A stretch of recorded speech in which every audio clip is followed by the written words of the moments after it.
dipersembahkan oleh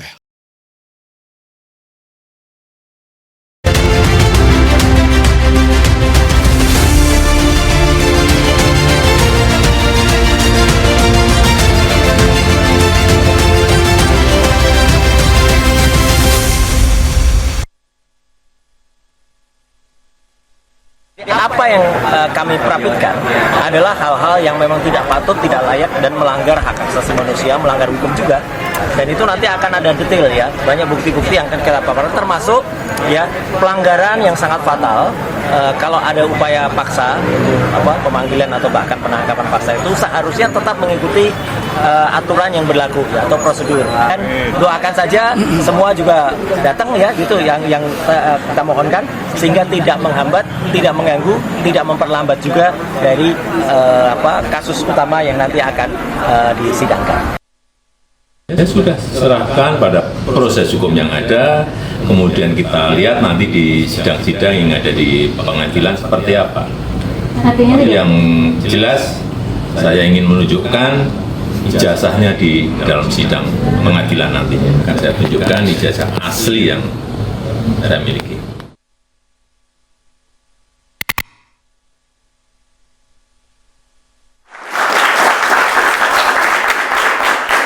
Selamat malam, Anda menyaksikan catatan demokrasi dalam negara hukum. Instrumen yang disebut penangkapan kemudian penahanan adalah hal yang sah dan patut kita akui itu merupakan aturan yang berlaku. Tetapi dalam kasus yang menjerat dua tersangka, Roy Suryo dan Dr. Tifa, kompleksitasnya luar biasa. Sampai dengan detik ini kasusnya masih bergulir.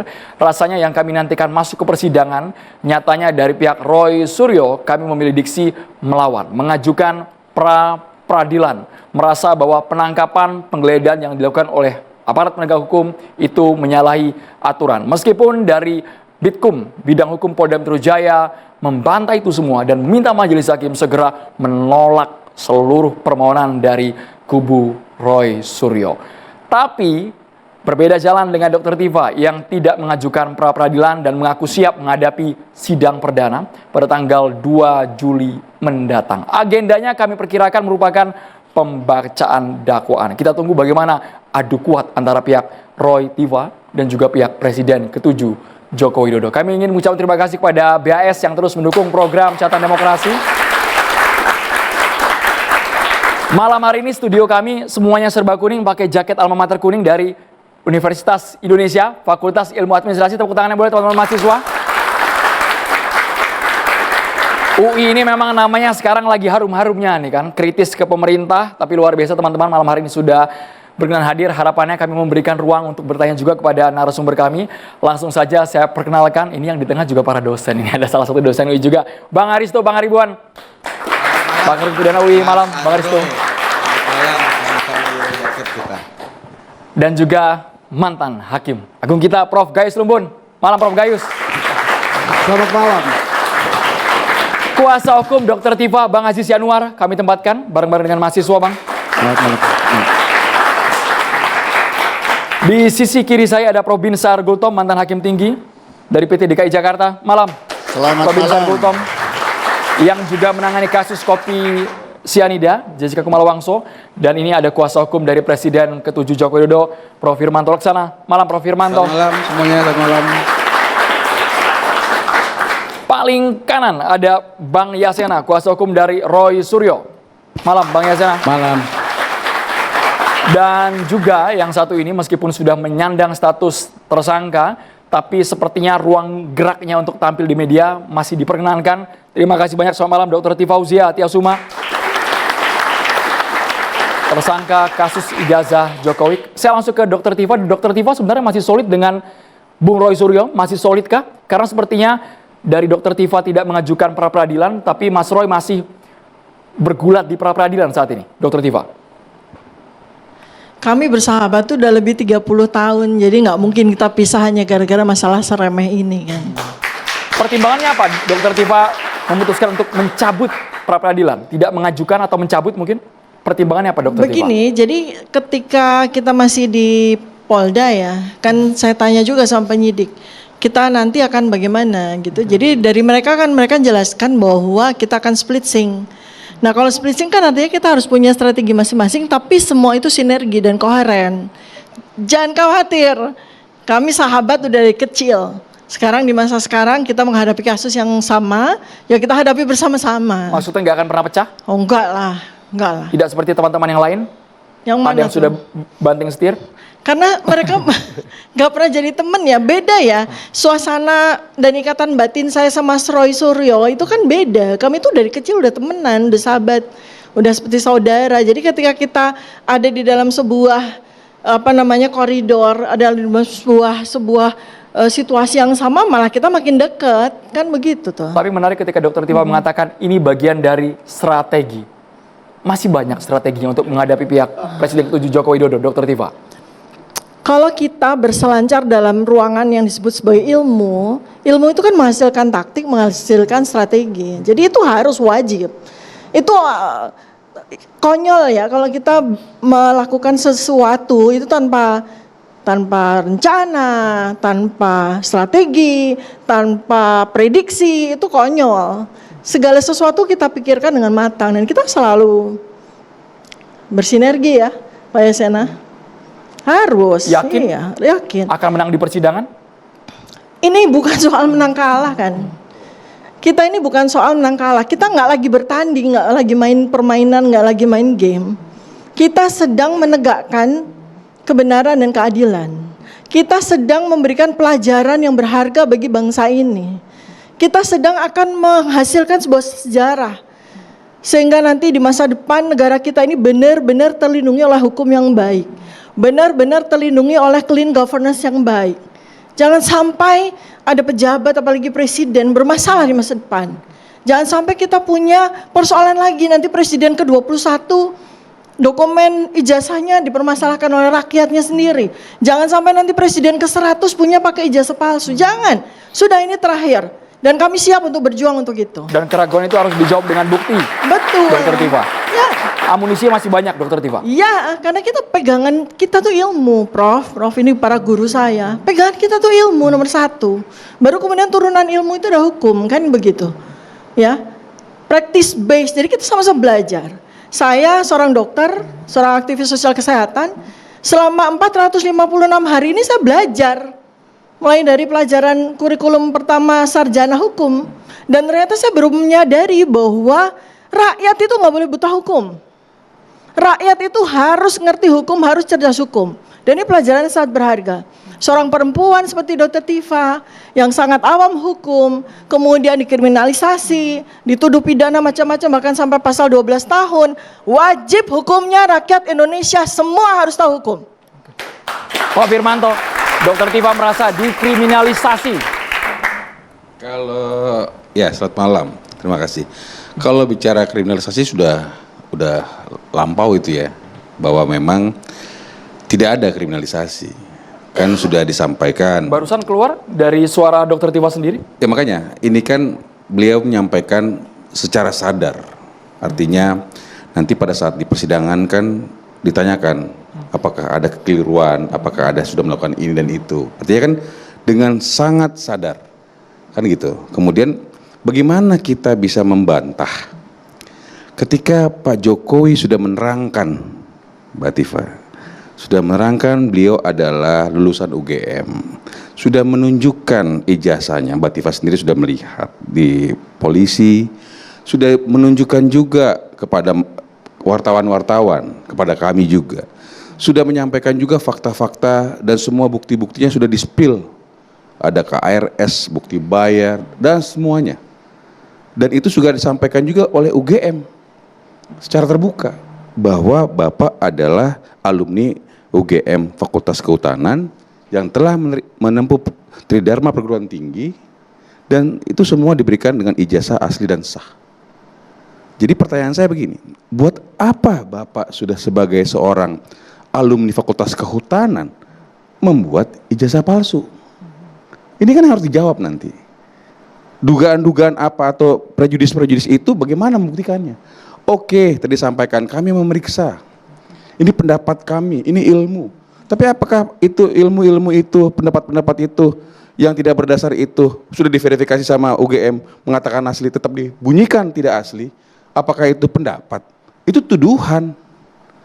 Rekayasa misalnya. Saya memiliki mata yang bisa melihat perbedaan ini dan itu.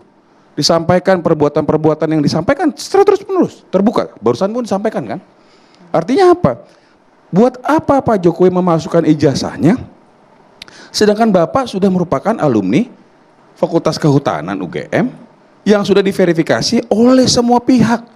Oleh UGM, oleh rekannya, oleh temannya, oleh KPU dan semua. Buat apa? Saya bertanya sekarang. Betul ada Bu Tifa, buat apa? Kan itu pertanyaannya. Sehingga silakan nanti dijawab karena kita melakukan dugaan fitnah dan rekayasa manipulasi ITE sehingga merugikan, mencemarkan nama baik Bapak. Sekali lagi soal diksi rekayasa, manipulasi, Dr. Tifa. Oh silakan. Oh ya, begini, saya tidak pernah merasa ditunjukkan ijazah oleh Pak Joko Widodo. Kan Pak Joko Widodo sama sekali tidak pernah menunjukkan ijazahnya, harus melalui orang lain. Kemudian satu-satunya ijazah yang disebut asli itu ditunjukkan kepada kami ketika gelar perkara khusus. Dan itu pun hanya nggak lebih dari 5 menit. Itu sangat mencurigakan. Kenapa hanya 5 menit? Kenapa hanya di tengah malam? Padahal ketika gelar perkara khusus yang kedua untuk klaster saya adalah orang pertama sebelum kita memulai gelar perkara khusus ini, terlebih dahulu hadirkan ijazah tersebut di depan kami. Karena itu materi paling utama. Kalau ijazah ini tidak ditunjukkan pada gelar perkara ini, untuk apa kita mengadakan gelar perkara ini? Semuanya jadi omong kosong. Tetapi ketika ijazah itu hadir sebelum kita melaksanakan gelar perkara, ini baru kita bicara tentang diskusi yang bagus. Oke, Ya, sebentar Pak Firman, mohon maaf. Ya. Lalu kemudian setelah gelar perkara itu bergulir dengan barang kosong, namanya gelar perkara itu kan gelar. Mana barang buktinya, mana barang yang menjadi perkara, mana yang kemudian saya jadi tersangka dan sebagainya. Ini kosong, omong kosong semuanya. Baru setelah berakhir hampir tengah malam baru tuh keluar ijazah. Dan itu pun begini, nggak boleh pegang, nggak boleh menyentuh, nggak boleh mendekat. Untuk apa? Buat Tapi jelas, nggak jelas lah. Tidak jelas. Ada 20 kepala melihat dan kita dibatasi. Jadi buat saya itu belum menunjukkan adanya ijazah. Yang sebetulnya yang dari 450 hari yang lalu, setahun lebih yang lalu, yang dituntut oleh rakyat jelata yang diwakili oleh saya ini, 280 juta rakyat, itu kan sesederhana Barack Obama ketika dipertanyakan akte kelahirannya. Sebagai rakyat kita punya kesangsian. Apakah ijazah Bapak asli atau palsu? Mbok ya gampang. Kenapa sih harus memenjarakan 2 orang? Kenapa sekarang Pence tuh mau memenjarakan saya sama Mas Roy dan kawan-kawan? Kenapa sih? Tapi waktu tidak bisa kita putar mundur. Ya, jadi saya sampaikan, sebelum kami membuat laporan polisi, secara beberapa kali kami menyampaikan konferensi pers. Jika ada orang yang ingin bertanya, melihat apapun, hubungi kami sampaikan alamat kantor. Boleh dilihat kok. Sebelum kita laporkan itu. Kemudian tadi disampaikan, sudah diperlihatkan. Ada fakta kebenaran, beberapa orang mengatakan itu benar. Ada embossnya, ada watermarknya, ada garis merah di antara foto. Jadi buat saya gini, tidak bisa kita meminta Pak Jokowi untuk bikin ini, bikin itu. Siapa kita? Nggak bisa. Ini kacau nanti.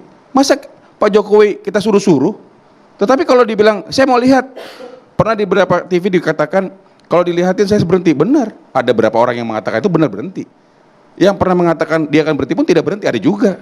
Tadi Bu Tifa mengatakan, saya diperlihatkan kok sekian menit. Diperlihatkan kan, itu kan fakta. Tapi pertanyaan saya adalah, bagaimana membantah UGM? Bagaimana membantah semua teman-teman Pak Jokowi, baik teman-teman seangkatan yang sama-sama lulus, yang sama-sama KKN, yang nanti dihadirkan, yang mengatakan Bapak sudah adalah alumni, sudah diwisuda, memiliki ijazah. Buat apa Pak Jokowi memalsukan? Ini kan pertanyaan yang harus dijawab.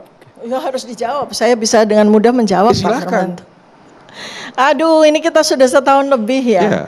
Jadi ini nih kalau kita masih mendiskusikan hal ini itu barang basi sekali gitu.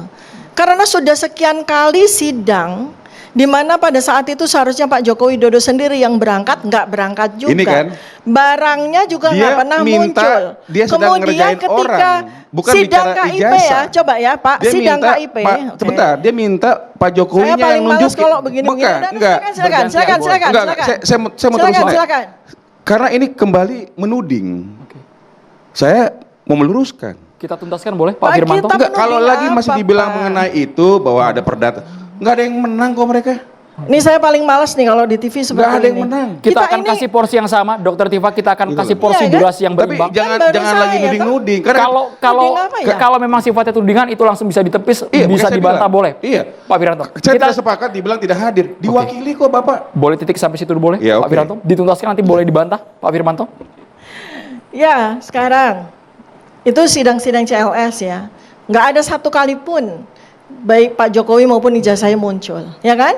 Sekian banyak CLS, sekian banyak persidangan berlangsung selama setahun ini. Dan yang paling terakhir itu sidang-sidang KIP memunculkan banyak sekali bukti-bukti yang nanti akan kita uji sama-sama di sidang. Bahwa tidak pernah ada yang namanya ijazah asli menjadi dokumen bukti untuk melakukan legalisir ijazah di UGM. Nggak pernah. Gak pernah. Padahal yang namanya kita mahasiswa UGM ini, saya lulusan UGM ya, dan UI juga ya, S3 saya.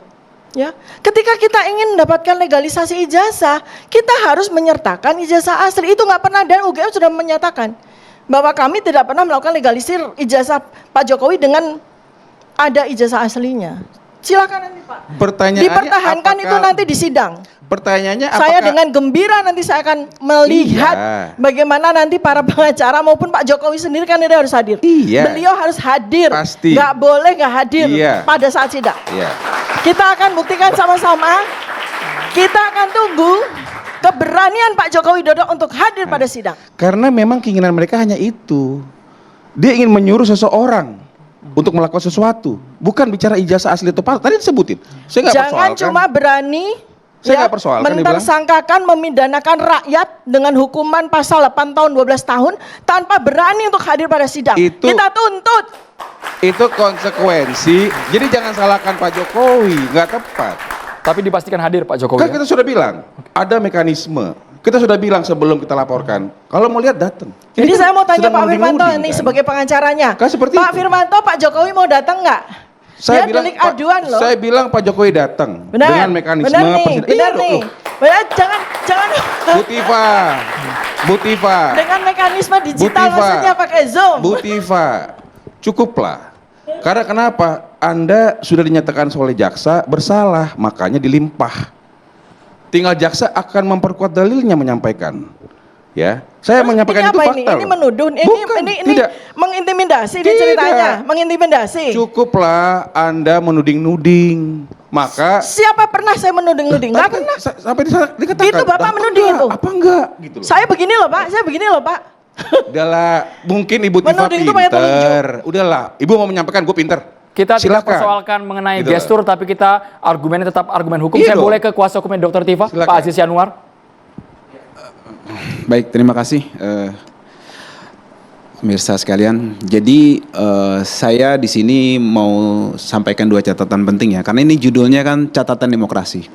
Izinkan saya menyampaikan bahwa sepanjang pengetahuan saya, informasi yang saya dapat dan kita sama-sama tahu, tidak pernah ada dalam satu negara yang mengaku berdemokrasi ya, sebagai catatan ini, itu penguasa dan atau mantan penguasanya itu mempidanakan atau melaporkan rakyatnya dalam kasus apapun. Itu catatannya. Justru yang ada, sebentar dong. Justru yang ada Presiden Donald Trump pada 2016 dipidana.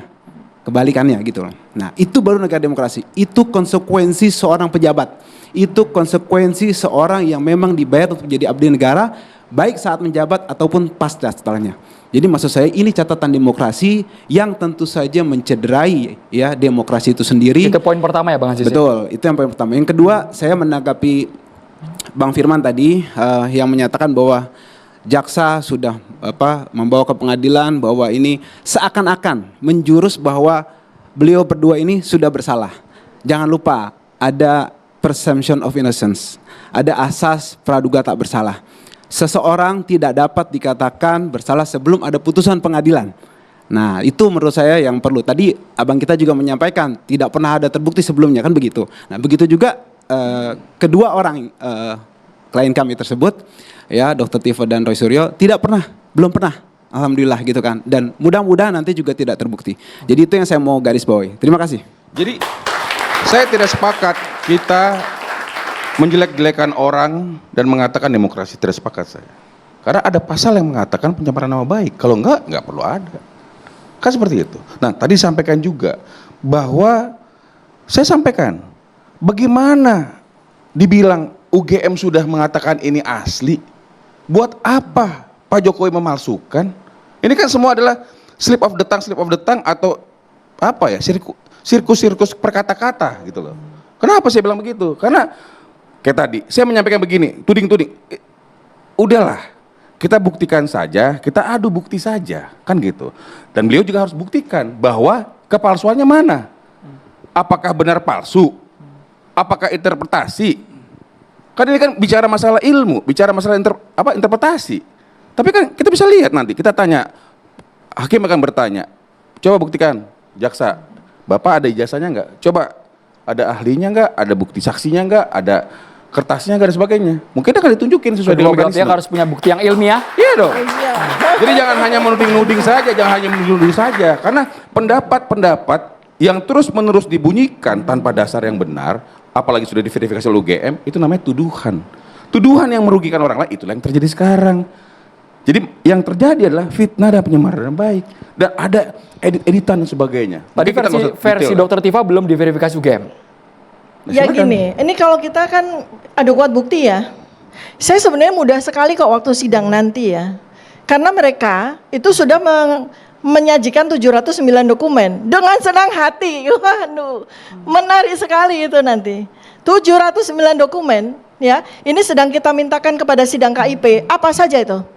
Karena kami sudah mendapatkan 505 dari 709 dokumen. Dan dengan senang hati nanti kami akan buktikan.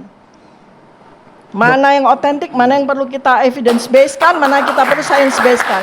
Saya sangat menunggu sidang. Kenapa? 709 dokumen itu menarik, Prof. Menarik sekali untuk kita nanti investigasi bersama-sama. Seluruh rakyat Indonesia. Maka saya berharap PN Jakarta Timur, Anda harus mengangkat asas keterbukaan publik. Jangan larang publik untuk melihat.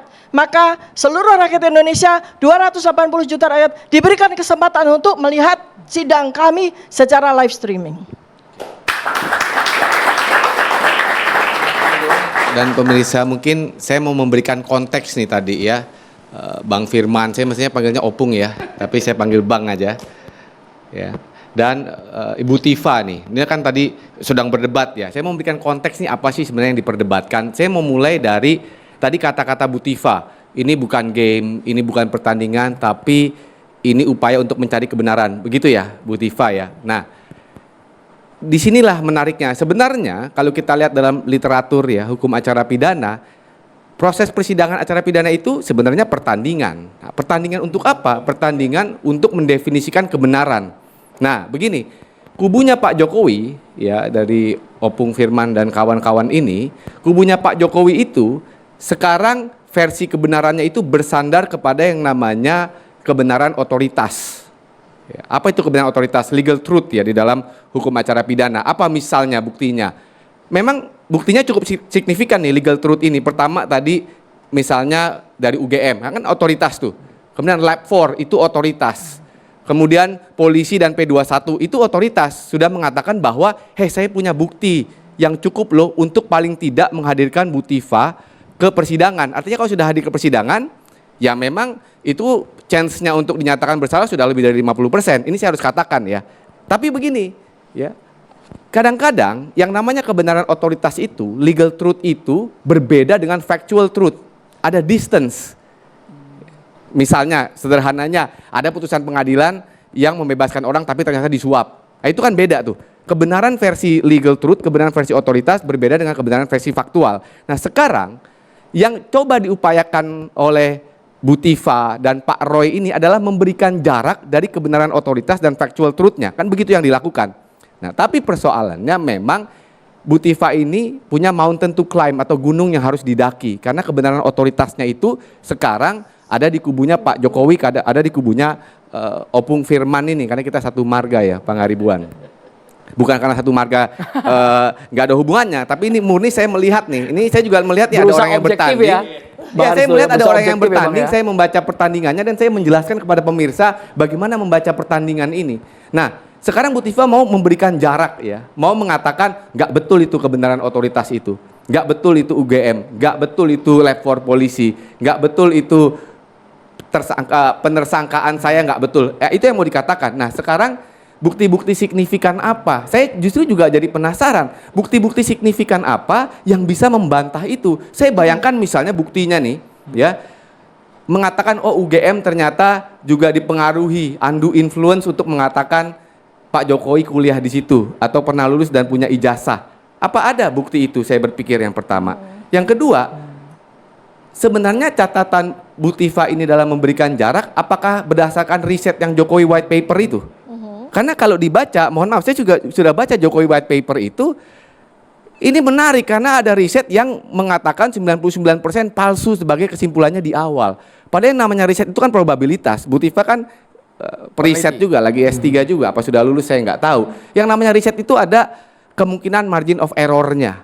Tapi di situ tidak disebutkan, ya asumsi-asumsi riset, probabilitas error risetnya itu tidak dijelaskan, tetapi dimulai dengan kesimpulan 99% adalah palsu. Izin dan boleh, datanya sebentar. juga foto kan. Nah, Ya, itu saya gini, penasaran. Izin Silakan. ya, izin. Jadi buku Jokowi's White Paper itu ditulis oleh 3 orang. Ya.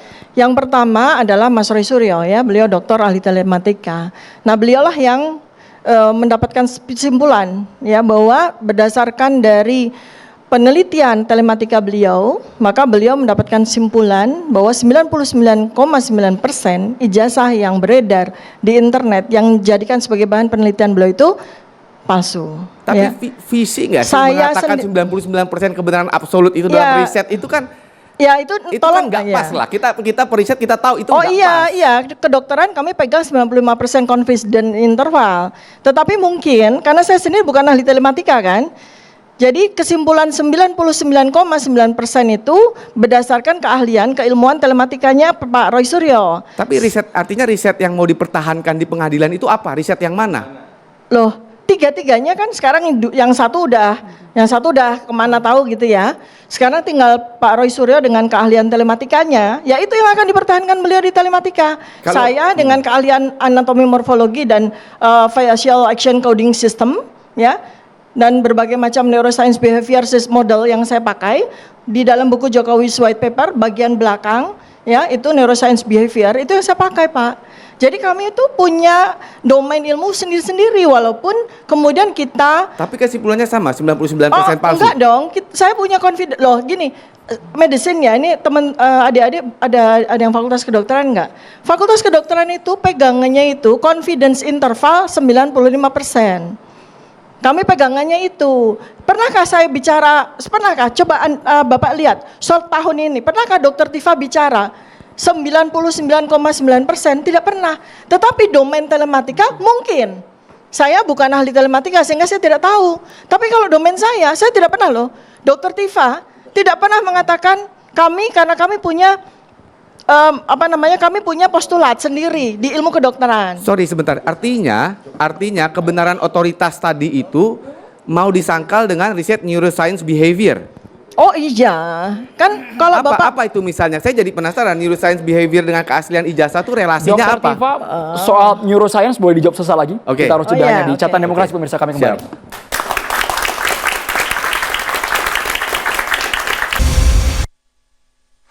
Langsung dijawab Dokter Tifa mengenai bukti neuroscience tadi, bukti ilmiahnya. Saya di dalam melakukan penelitian terhadap apa yang menjadi pertanyaan masyarakat selama 11 tahun ini dan sudah membawa korban 2 orang di penjara ini itu menggunakan beberapa ilmu termasuk memang neuroscience behavior. Neuroscience behavior itu salah satu yang kemudian saya pakai itu kalau Bapak lihat di buku Jokowi's White Paper ya, saya meneliti 37 video. dari Pak Joko Widodo, terutama yang terkait dengan bagaimana beliau menyatakan relasinya dengan UGM. Nah, disitulah ya, yang pada saat 2017 itu ada video pertama ketika beliau mengatakan bahwa saya ini mahasiswa Fakultas Kehutanan UGM jurusan Teknologi Kayu. Wah, itu saya tersentak itu. Di situ saya tersentak. Pada saat peristiwa Bambang Tri saya nggak terlalu nggak terlalu keen gitu ya untuk tahu gitu. Tapi begitu ada video yang menyatakan dengan berbagai macam bahasa behavior beliau, ya, salah satunya adalah dosen pembimbing saya Insinyur Kasmujo, kemudian jurusan saya Teknologi Kayu yang itu tidak pernah ada. Itu di situ saya tersentak. Boleh nggak saya sederhanakan? Jadi membaca behavior seperti mimik muka, statement itu, Ya. dan kemudian menyimpulkan oh ijazahnya nggak asli. Asosiasinya saya jujur bagaimana caranya menangkap asosiasi itu. Jadi membaca statement kan neuroscience behavior itu kan mungkin bagaimana saraf-saraf otak bekerja mempengaruhi behavior seseorang gitu kan sederhananya. Iya. Nah, kalau datanya yang dianalisis adalah video-video, lalu bagaimana membuktikan ini asli apa palsu? Nah, berarti gini Pak, kesimpulan saya Bapak belum terlalu membaca buku Jokowi's White Paper yang bagian saya, karena itu jelas. Coba makanya jelaskan Ya. aja. Saya tertarik, mungkin Ya, seluruh pemirsa ya. tertarik pasti. Oh, sayang ya Bapak nggak baca, sayang.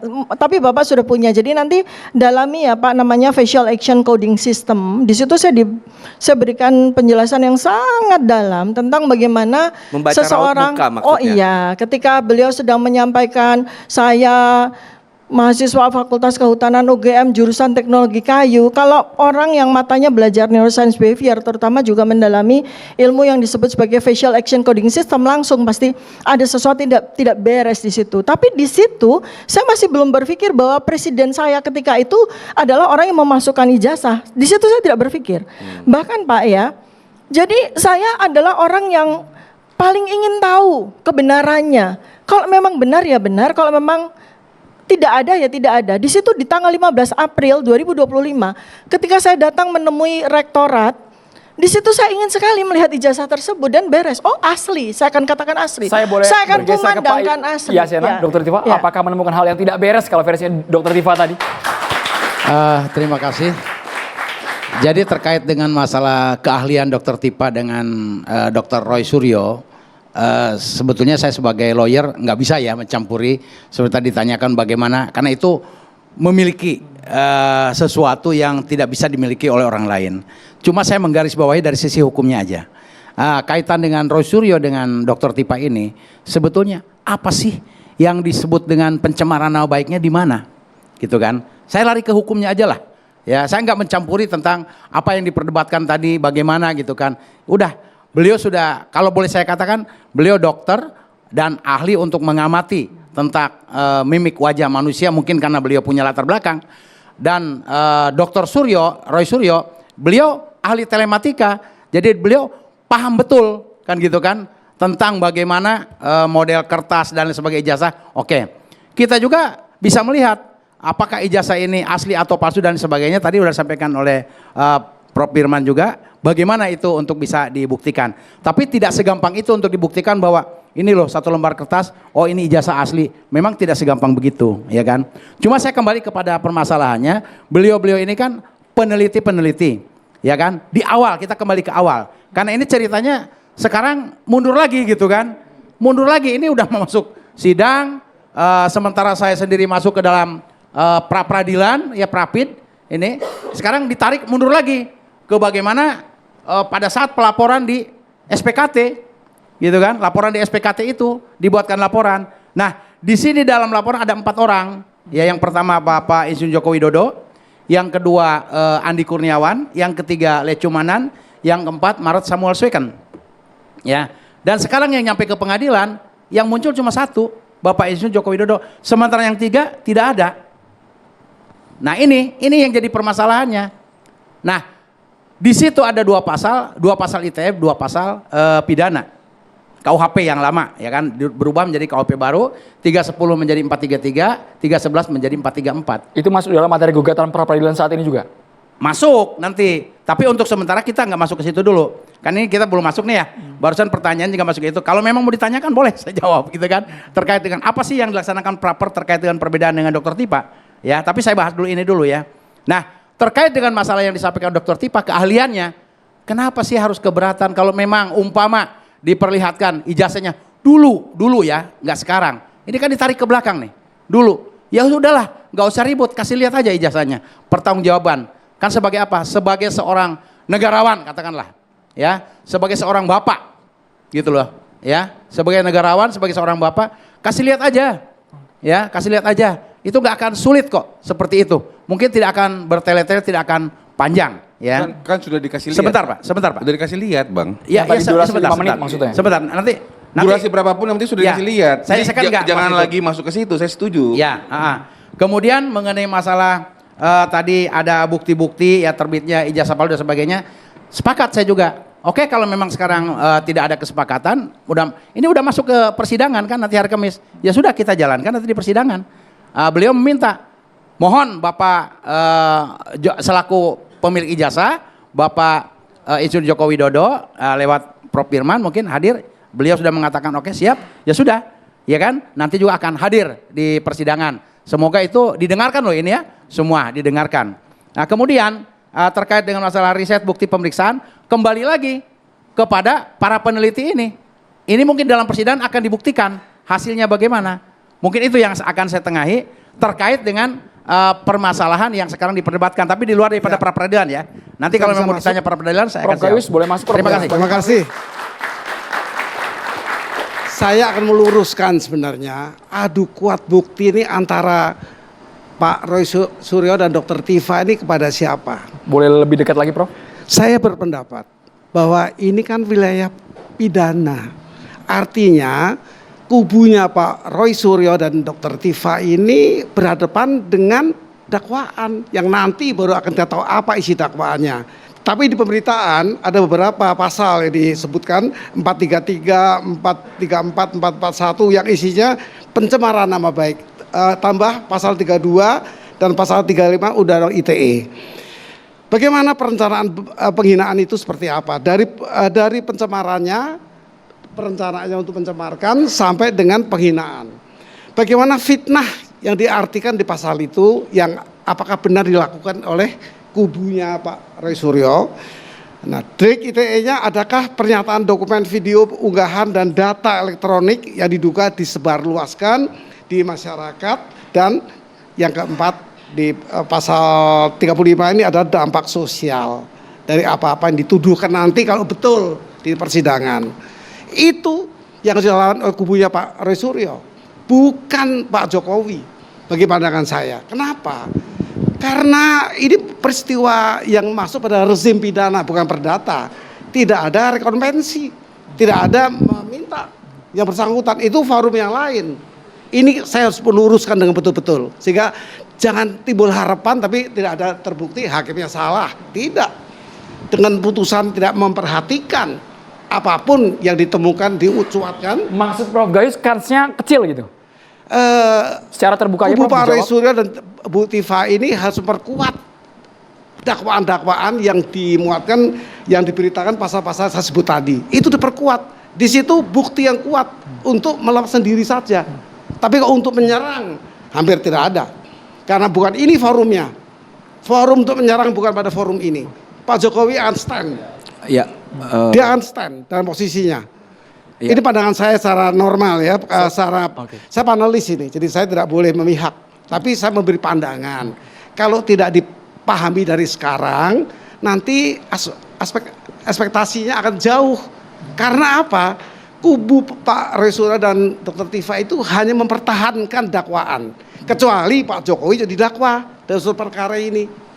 Saya tidak pernah melihat berita atau apapun yang menyebutkan Pak Jokowi dengan ijazah palsu juga masuk kepada hal-hal yang diharapkan. Iya, boleh Jadi saya tanggapin? Sebelum ke Prof. Binsar boleh Pak Aziz ingin menanggapi panelis? Ya, saya Ini saya yang belum pernah.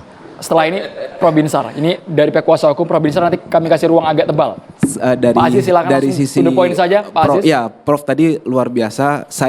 Beliau secara keilmuan, saya secara a posteriori menyampaikan, waktu beberapa tahun yang lalu, saya sedikit menegaskan lagi apa yang Prof sampaikan tadi. Saya jadi PH-nya dari Pak Gus Nur dan juga Bambang Tri.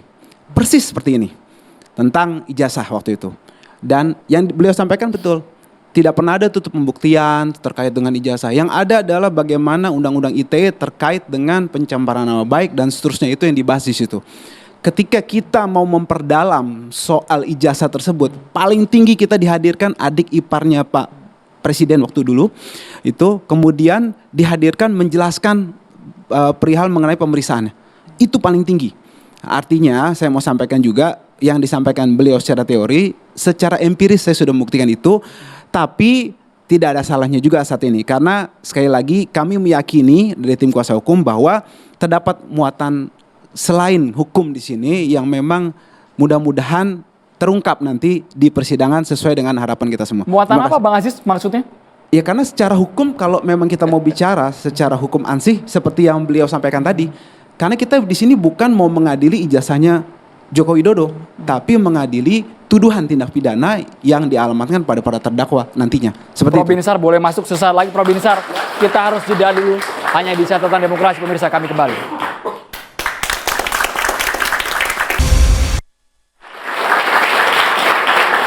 Ini persidangan belum dimulai, masih 2 Juli, kami juga masih mereka-reka apakah langsung agenda pembacaan dakwaan atau eksepsi. Kita tunggu bersama, tapi Prof. Binsar harus ikut bersuara menguraikan persoalan ijazah yang tak tuntas ini. Baik, terima kasih, selamat malam pemirsa. Sebelum masuk kepada diskusi kita tadi, saya mau menggarisbawahi dulu terkait dengan hukum yang harus diberlakukan dalam persidangan ini. Karena saya melihat kasus pra-peradilan sudah berjalan. Yang Roy Suryo. Yang Roy Suryo. Sedangkan Ibu Tifa baru di 2 Juli ya, sidang perdana. Ketika saya melihat aturan peralihan daripada KUHP yang baru, itu disebutkan di huruf C, kalau kasus pidananya sudah masuk dilimpahkan ke pengadilan dan proses persidangan sudah dimulai,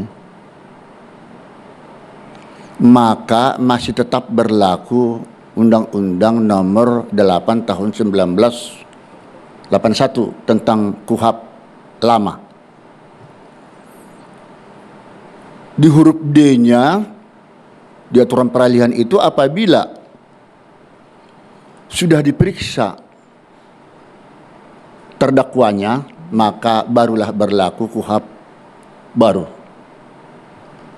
Demikian juga KUHP yang Undang-Undang Nomor 1 Tahun 2023.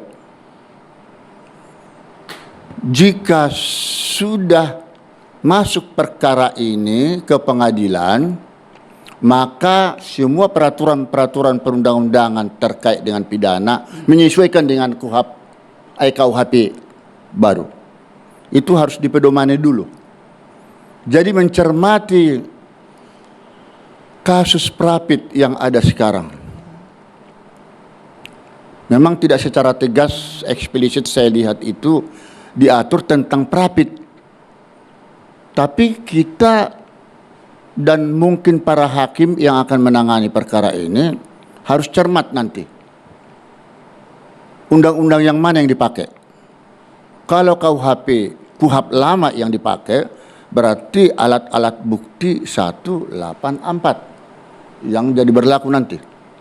Bukan 235 di alat bukti KUHP baru.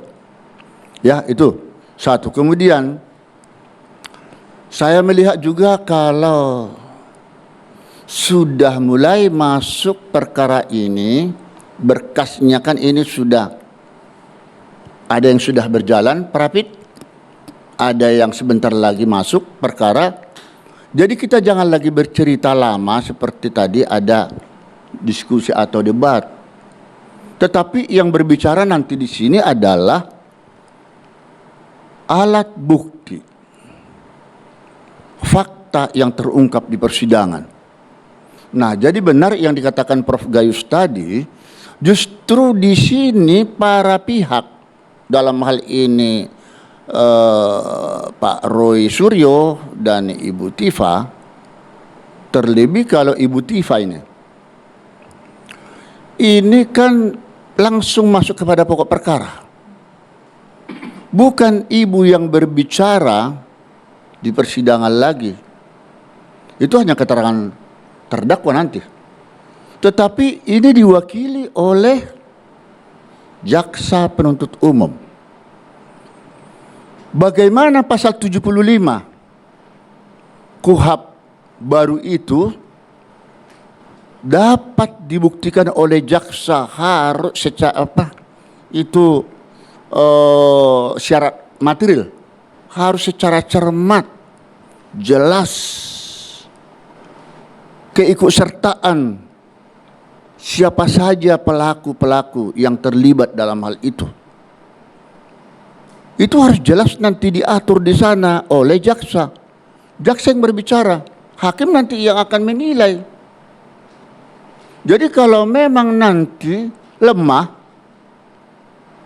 di syarat materialnya itu,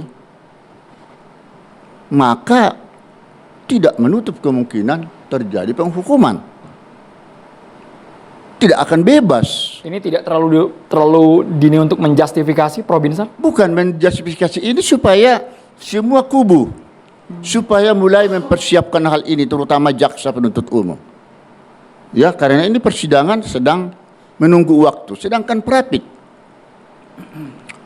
kan menjadi syarat formal yang harus diperhatikan tadi, apakah itu sudah benar-benar sah tidaknya penetapan tersangka, penangkapan dan seterusnya. Ini apakah sudah benar-benar itu sesuai prosedur? Iya, sesuai prosedur, dan hakim nanti yang akan mengungkap persoalan itu. Pasti harapan daripada Roy Suryo supaya prapitnya dikabulkan, kan itu. Kalau dikabulkan itu berarti stop perkara, pokok perkara. Karena prapit ini belum masuk kepada pemeriksaan teknis perkara. Tetapi kalau memang ditolak, mengikuti dengan jalannya perkara seperti Ibu Tifa nanti. Jadi kita tidak mau menggurui sebenarnya di sini, karena hakim-hakim yang ada sekarang ini juga saya minta jangan terpengaruh dengan berbagai pendapat opini daripada pakar-pakar atau pendapat hukum. Ya, yakin dan berpengalaman saudara itu harus betul-betul teruji di sana, karena masyarakat akan melihat persidangan ini. Sebenarnya pengungkapan fakta persidangan ini tidak begitu sulit. Saya yang sudah 36 tahun lebih berpengalaman jadi hakim sampai hakim tinggi di DKI. Sangat mudah ini. Yang menjadi menarik di sini karena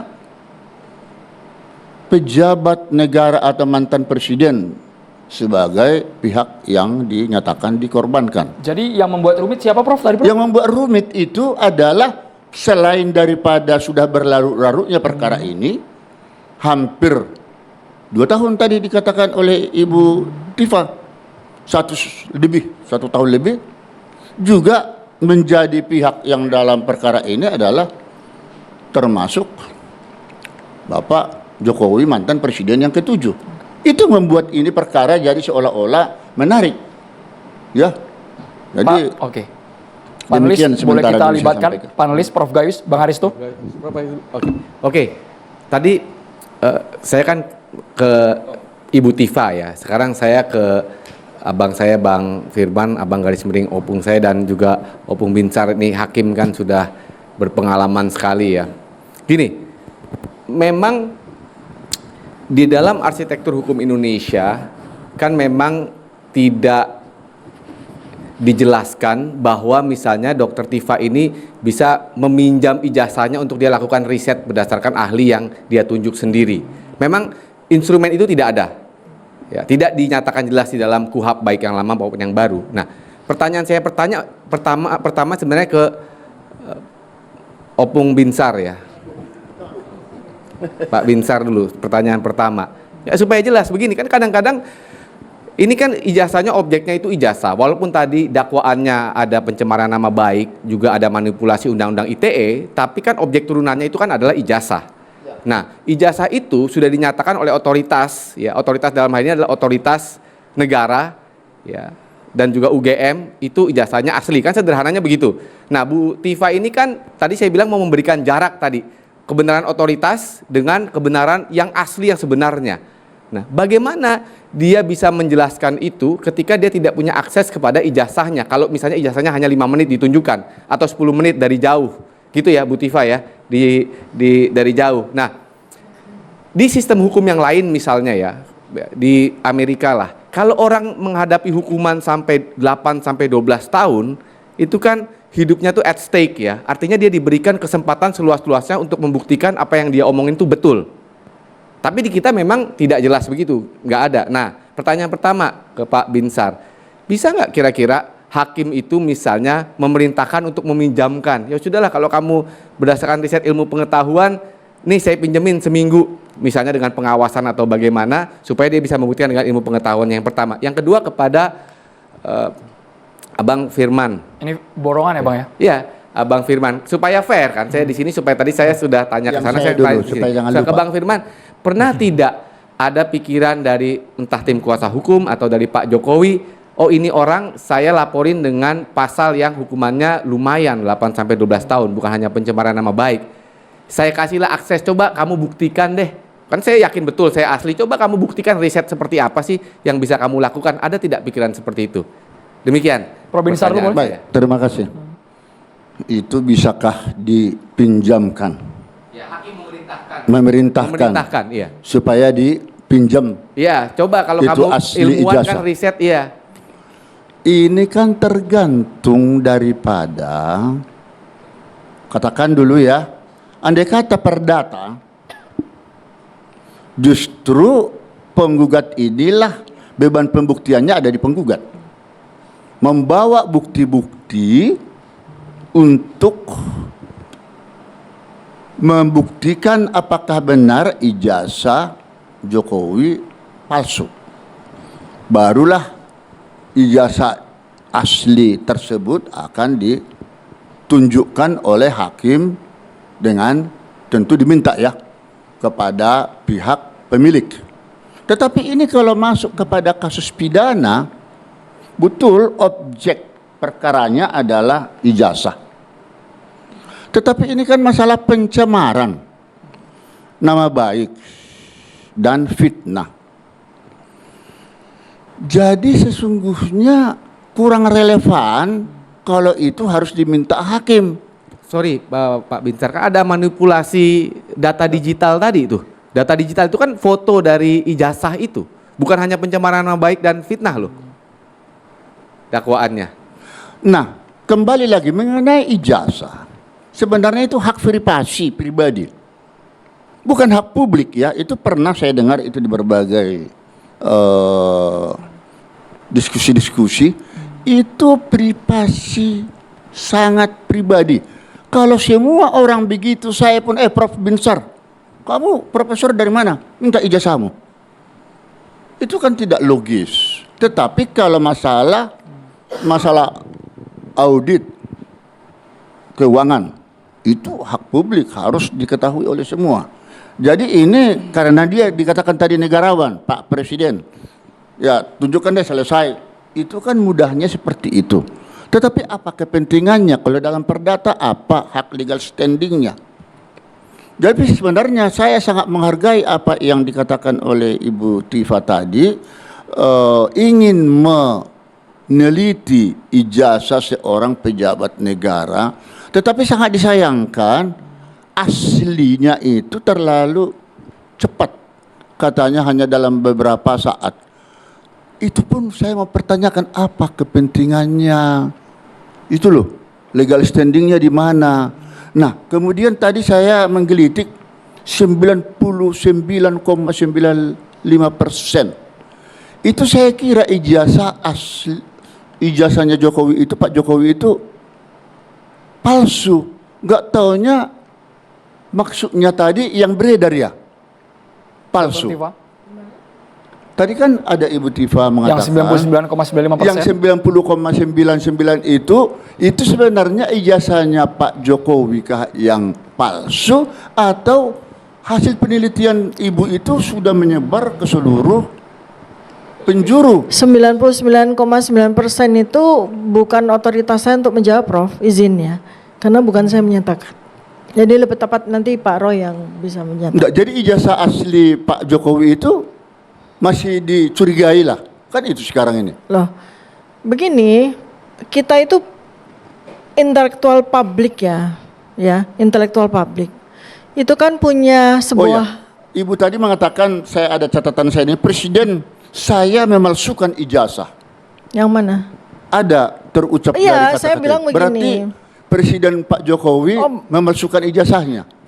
Prof, jangan potong. Tadi saya bilang, kalau kita tidak melakukan sesuatu terhadap polemik yang sudah berjalan selama 11 tahun ini, maka bisa jadi suatu ketika nanti Presiden ke-21 atau Presiden ke-100 itu bisa melakukan pemalsuan ijazah. Kan saya katakan seperti itu, Pak. Ini premis, Prof. Jadi bukan saya menuduh Pak Jokowi. Pak Jokowi itu kan menuduh dirinya sendiri. Ya, supaya jelas ya. Supaya jelas. Prof Firmanto, boleh masuk sekaligus tadi pertanyaan dari Bang Aristo? Menarik nih pertanyaan. Saya mundur dulu.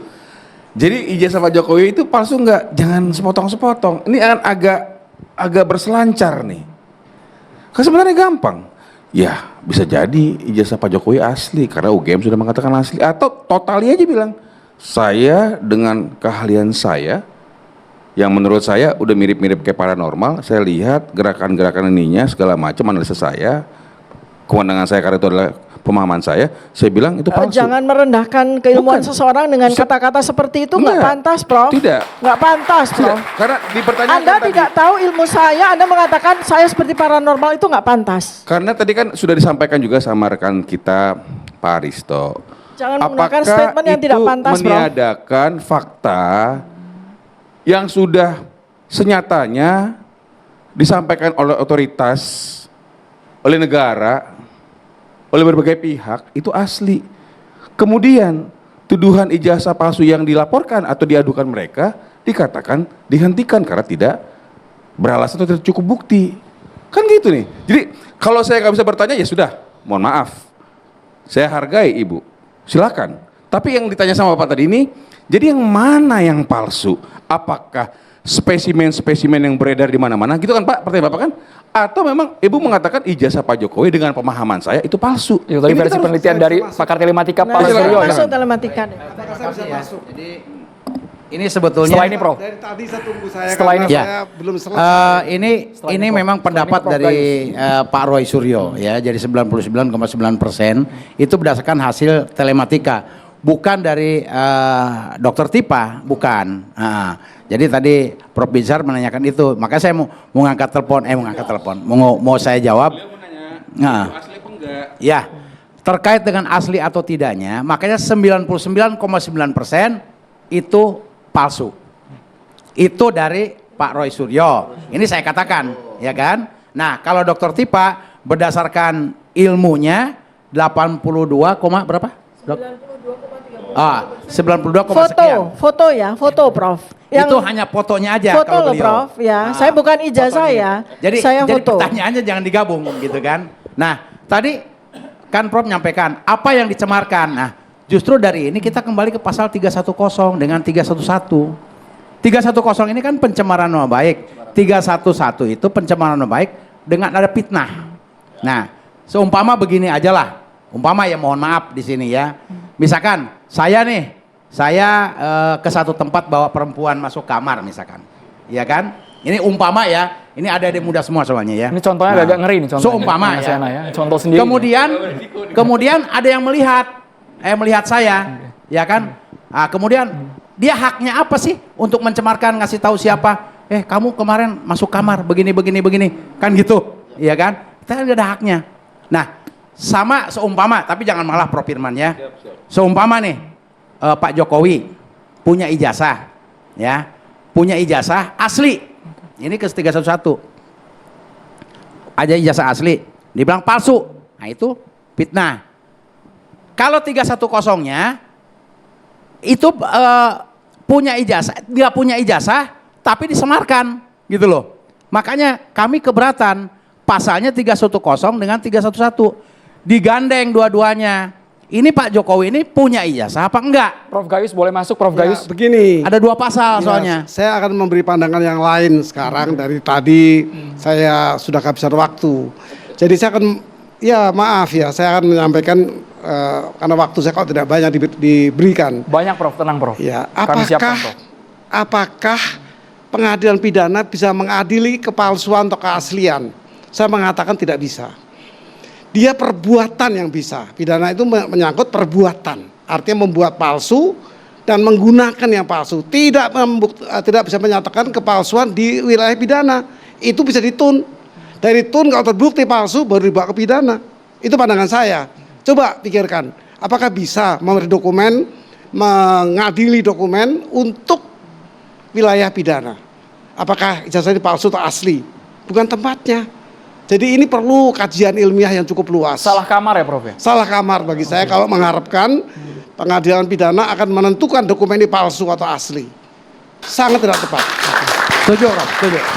Karena dari cerita ijazah palsu ini, kalaupun di sidang itu tidak akan muncul ijazah palsu, ijazah asli nggak ada. Yang ada hanya orang yang terdolimi. Nanti dihukum, kata beliau tadi, Prof Gayus menyatakan ini nanti ranahnya yang dihukum ya orang-orang yang seharusnya mungkin tidak perlu karena untuk pembuktian itu bukan di situ.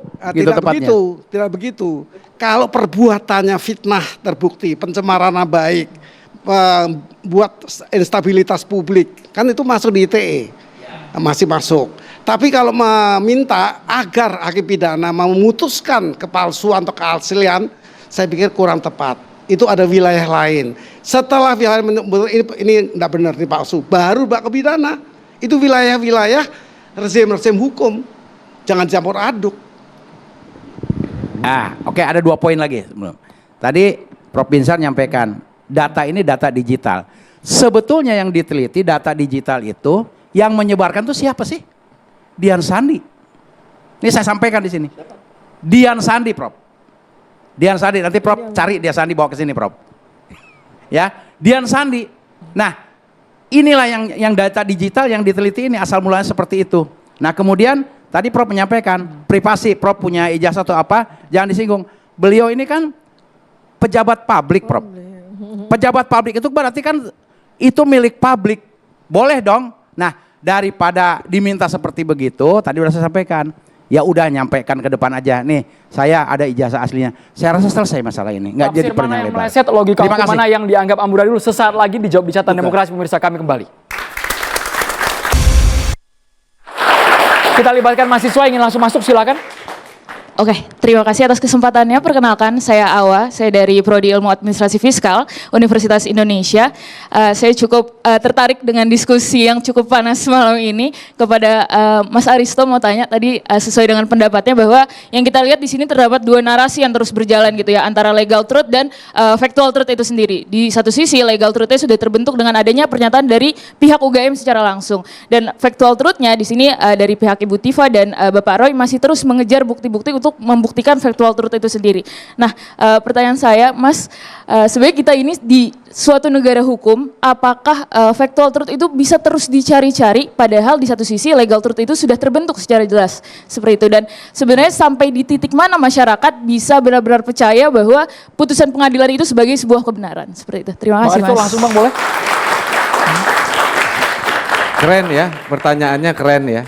Jadi pertama sebenarnya gini, legal truth apakah bisa berbeda dengan factual truth? Oh, sangat bisa ya. Karena legal truth itu adalah kebenaran yang dalam tanda petik dimonopoli oleh otoritas, dimonopoli oleh negara. Lewat apa? Lewat hukum acara pidana, lewat otoritas, polisi, lapor, pengadilan.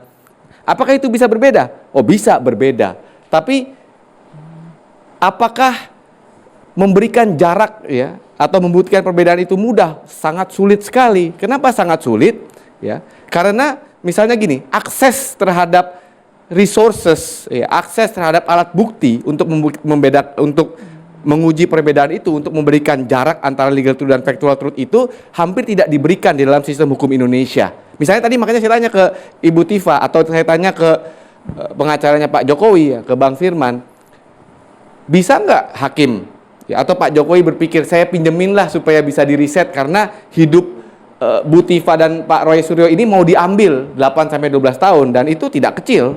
Ya, artinya negara dalam sistem yang liberal dia memberikan kesempatan itu. Kita tidak diberikan kesempatan itu. Gitu kira-kira. Prof Gayus bisa? Ya, apa itu legal truth dan apa itu factual truth? Ini harus dipisahkan antara legalitas dan legitimasi.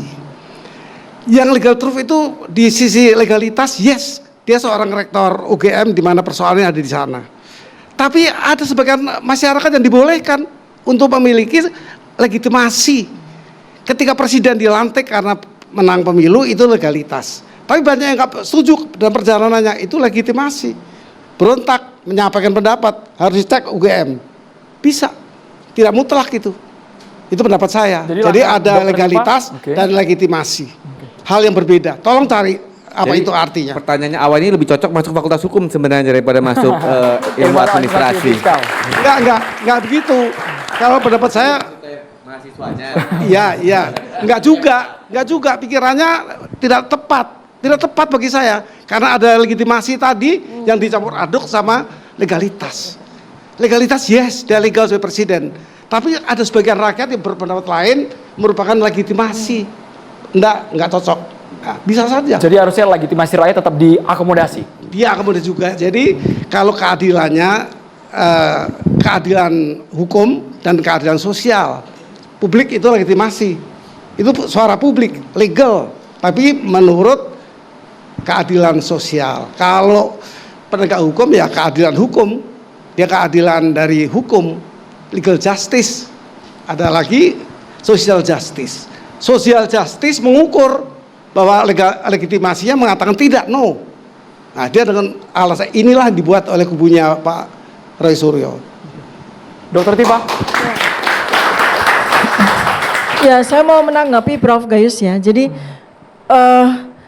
saya kan dituduh pencemaran nama baik. Saya dituduh untuk melakukan fitnah. Nah, itu dasarnya apa?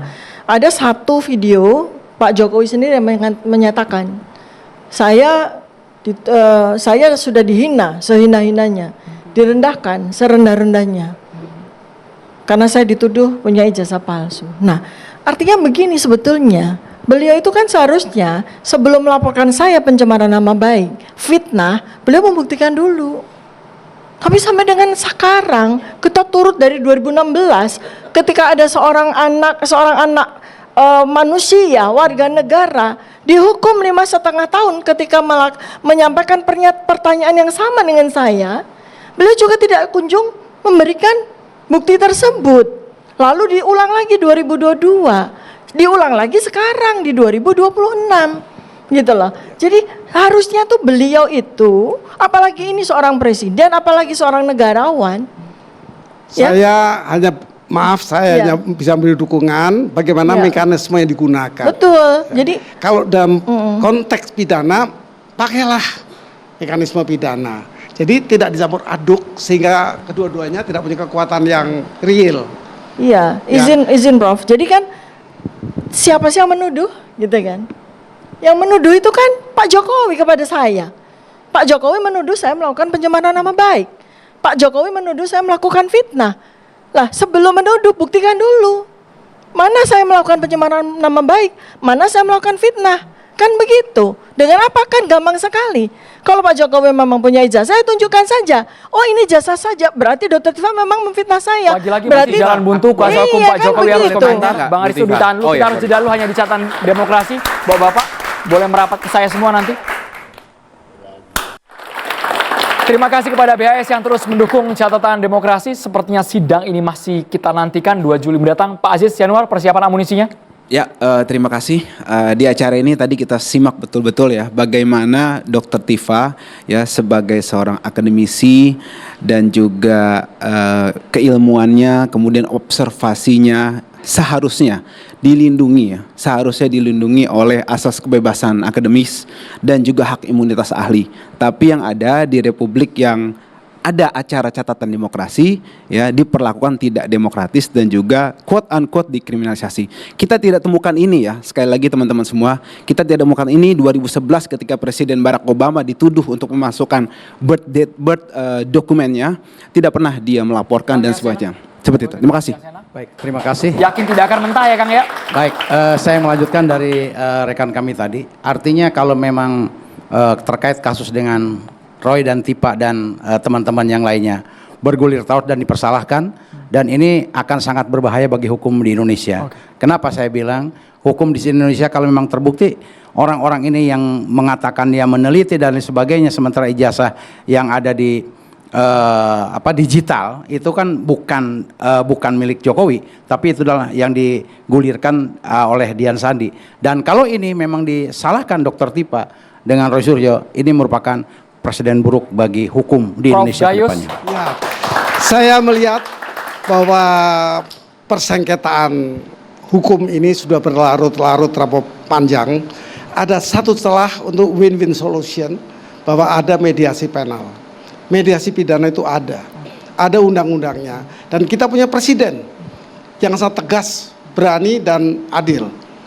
Saya pikir presiden juga bisa ikut campur tangan melalui kewenangan presiden yang diatur di konstitusi dan DPR RI yang bersama-sama ingin bisa memutuskan dengan baik, dengan damai. Terima kasih Prof. Boys. Bang Aris tuh. Kita inches away sebentar lagi akan melihat legal battle atau pertarungan dua versi kebenaran di pengadilan, ya, versi nanti Pak Jokowi yang diwakili oleh JPU, Jaksa Penuntut Umum, dan versi riset ya yang dikatakan riset oleh Dr. Tifa dan Pak Roy Suryo. Nanti kita lihat nih kebenaran versi mana yang dikonfirmasi oleh pengadilan dan kebenaran versi mana yang dikonfirmasi oleh masing-masing kita sendiri, karena legitimasinya itu berpulang juga kepada kita sendiri yang meyakini. Prof. Binsar, battle legal kita nantikan. Baik, karena kasus yang sedang kita nantikan ini adalah kasus pidana, bukan perdata. Maka mari kita lihat bagaimana jaksa untuk membuktikan surat dakwaannya secara material, cermat, jelas, dan apakah hal itu dapat dibuktikan nanti dalam persidangan. Nah itu, kalau mengenai masalah persoalannya sekarang adalah pencemaran nama baik, jadi bukan masalah ijazah. Kita nantikan palsu bersama Prof. Binsar. Terima kasih Prof. Binsar. Saya langsung ijazah. ke Dr. Tifa. Keyakinan masih penuh bisa menang persidangan? Ya, saat ini adalah masa di mana menggenggam kebenaran itu seperti menggenggam bara api. Tapi saya di sini dalam kesempatan ini mengajak seluruh masyarakat Indonesia, terutama Anda yang berilmu, untuk tidak berhenti bicara ketika ada sesuatu yang mengusik batin, menjadi pertanyaan bagi seluruh rakyat Indonesia, terutama apabila hal ini menghasilkan sebuah potensi presiden buruk bagi sejarah bangsa dan negara ini. Ayo kita bicara. Tidak boleh lagi ada seseorang yang menjadi takut bicara hanya karena hukum merampas keberaniannya. Ada yang ingin Anda sampaikan kepada Presiden ke-7 Jokowi, Dr. Tifa? Kepada Pak Joko Widodo, mantan Presiden Republik Indonesia ke-7, Anda sudah melaporkan saya, sudah menuduh saya dengan delik aduan, pencemaran nama baik dan fitnah. Apalagi Anda bersengaja untuk menggunakan pasal yang besar untuk dengan maksud untuk menjerumuskan saya dalam kubangan penjara 8 tahun sampai 12 tahun, maka saya sampaikan, saya berani untuk hadir pada sidang. Maka Anda harus berani hadir juga pada sidang. Baik, terima kasih. Tentu Dr. Tifa harus berani hadir dalam sidang. Hadir? Karena kalau tidak hadir, maka mungkin akan ditahan. Kan itu berarti kan menghalangi persidangan. Tetapi saya bukan itu yang mau saya sampaikan. Intinya, Pak Jokowi melakukan aduan yang kemudian menjadi laporan ini dengan semua bukti yang sudah disampaikan. Tadi kita dengar dengan seksama, otoritas sudah mengatakan, negara sudah mengatakan Bapak memang memiliki ijazah yang asli dan sah, mengikuti seluruh tridharma perguruan tinggi. Kemudian Bareskrim atas tuduhan ijazah palsu sudah di SP 2 lit, sudah dihentikan. Kemudian masih terus digaungkan. Nah ini, jadi yang saya ingin sampaikan, Pak Jokowi tidak pernah berniat untuk mengadukan atau melaporkan beliau-beliau ini. Yang terjadi, mereka sudah kita sampaikan supaya datang ke kami, nih lihat, supaya kita bisa beritahukan fakta-fakta aslinya, tapi tidak dilakukan. Tapi lebih kepada nusa kambangkan, ya kan, dan sebagainya. Kemudian memasukkan dokumen-dokumen ini di dalam suatu ETA. Maka tadi saya ingin juga sembari menjawab dari rekan Aristo, bahwa kami tidak pernah berniat seperti itu, tetapi fakta-fakta alat bukti atau bukti awal yang ada setelah kami analisa, setelah kami diskusikan, itu merujuk kepada adanya unsur-unsur ITE. Karena fakta-fakta yang kami dapatkan dari bukti-bukti kita berikan itu semuanya adalah ITE. Jadi gimana kami mau menyampaikan kalau itu ITE? Berarti kan ada unsur ITE. Dengan demikian saya mau sampaikan bahwa ada fitnah, kemudian ada permainan ITE dan sebagainya. Itu bukan karena Pak Jokowi ingin melaporkan, tapi karena memang ada suatu tindakan yang dilakukan teman-teman ini, ya, saudara-saudara saya ini, yang memang dia tinggal sampaikan aja. Dan narasi ini belum tuntas sampai dengan penghujung catatan demokrasi malam hari. Kita tunggu perang di persidangan, bukan hanya narasi, asumsi, tapi juga alat bukti. Pembuktian yang kita nantikan bersama. Ngomong yang penting bukan asal ngomong. Sesaat lagi saksikan program Cinta Kami di TV1. Saya tutup perjumpaan kita di Catatan Demokrasi. Sampai jumpa.